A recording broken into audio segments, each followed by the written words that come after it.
तो द्वितल ने पूछा है कि मुझे आषाढ़ शुक्ल पक्ष एकादशी के बारे में बताइए। भगवान कहते हैं इस एकादशी को देवशयनी एकादशी कहते हैं। इसी एकादशी से चातुर्मास 4 महीने में जो सबसे अधिक व्रत पड़ते हैं वह प्रारंभ होते हैं। और कहते हैं कि 4 महीने के लिए भगवान देवशयनी भगवान सोचते हैं, भगवान कुछ सोचते नहीं है। भगवान पाताल लोक में 4 महीने के लिए राजा बलि के कहने के अनुसार वहां पर पहरा देते हैं, राजा बलि की रक्षा के लिए।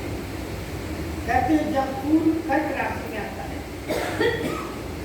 अभी 14-15 जुलाई से लेकर के और 14-15 नवंबर तक, जब तक भगवान सोते हैं, कार्तिक में देवउठनी एकादशी। कहते हैं इस एकादशी को क्या करना चाहिए, भगवान की कैसे पूजा करनी चाहिए। कहते हैं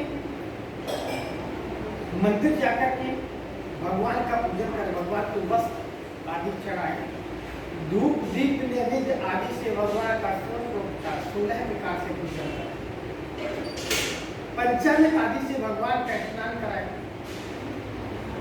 और भगवान विष्णु और लक्ष्मी का पूजन करें, भगवान की स्तुति करें। कहते हैं एकादशी, द्वादशी और पूर्णिमा अष्टमी कर्क की संक्रांति से इस दिन को आरंभ किया जाता है। इस दिन को चातुर्मास दिन और कार्तिक शुक्ल पक्ष द्वादशी को इसको समाप्त किया जाता है। कहते हैं इसका अलग अलग फल मिलता है। जो मंदिर में प्रतिदिन झाड़ू लगाते हैं, जल से धोते हैं, गोबर से लीपते हैं, मंदिर में रंगोली आदि बनाते हैं, भगवान को दूध दही घी शहद मिश्री आदि से स्नान कराते हैं,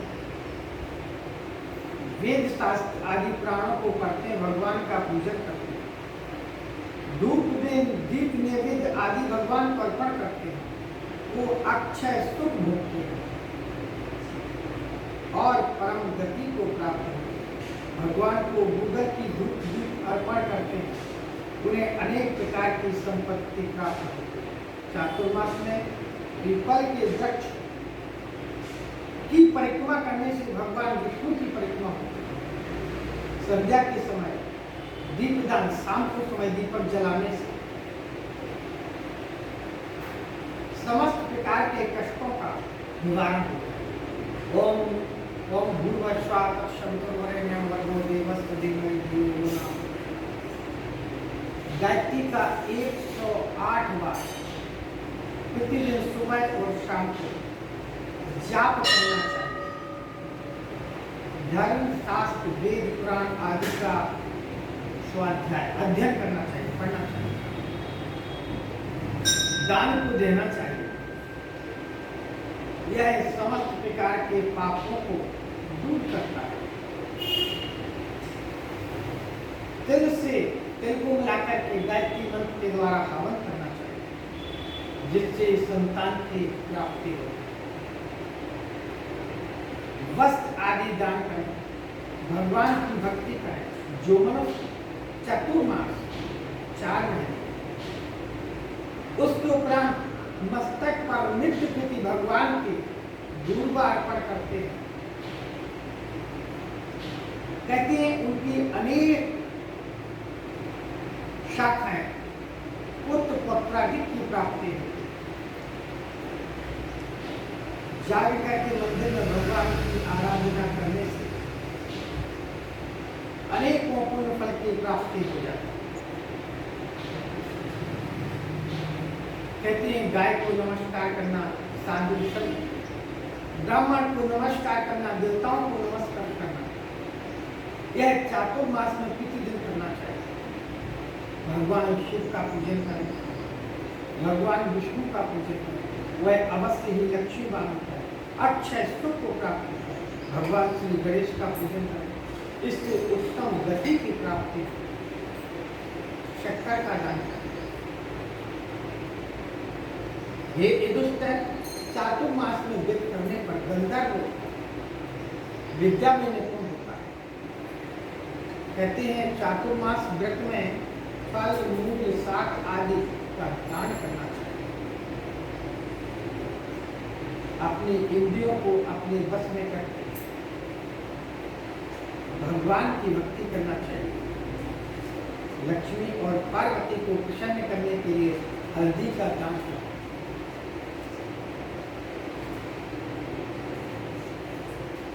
इस प्रकार सुख और सौभाग्य की प्राप्ति है। कहते हैं भगवान का पूजन करना, बैल को मीठा भोजन कराना, अंत में मोक्ष को प्राप्त होता है। कहते हैं आपकी सिद्धा हो, अन्नदान, स्वर्ण दान, वस्त्र दान, जो भी हो, गरीबों को दान। जो मनुष्य चातुर्मास में गोदान करता है और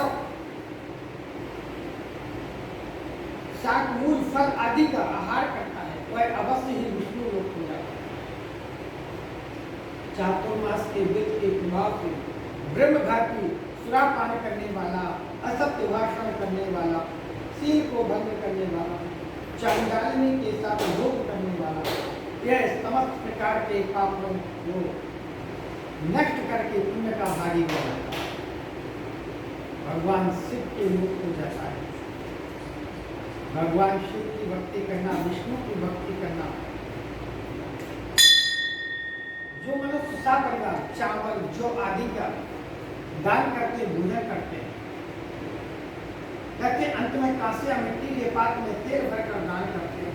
जो साग नहीं खाते, 4 महीने के लिए कुछ लोग किसी चीज का परित्याग भी कर देते हैं। 4 महीने तक ये चीज नहीं खाते, सिर्फ इन्हीं चीजों को ही 4 महीने तक लोग बात ऐसा भी दिखता। कहते हैं इस व्रत को करने से चंद्रायण व्रत के बराबर पुण्य फल की प्राप्ति होती है। बोलिए विष्णु भगवान की। श्री कृष्ण गोविंद हरे मुरारी, हे नाथ नारायण वासुदेव।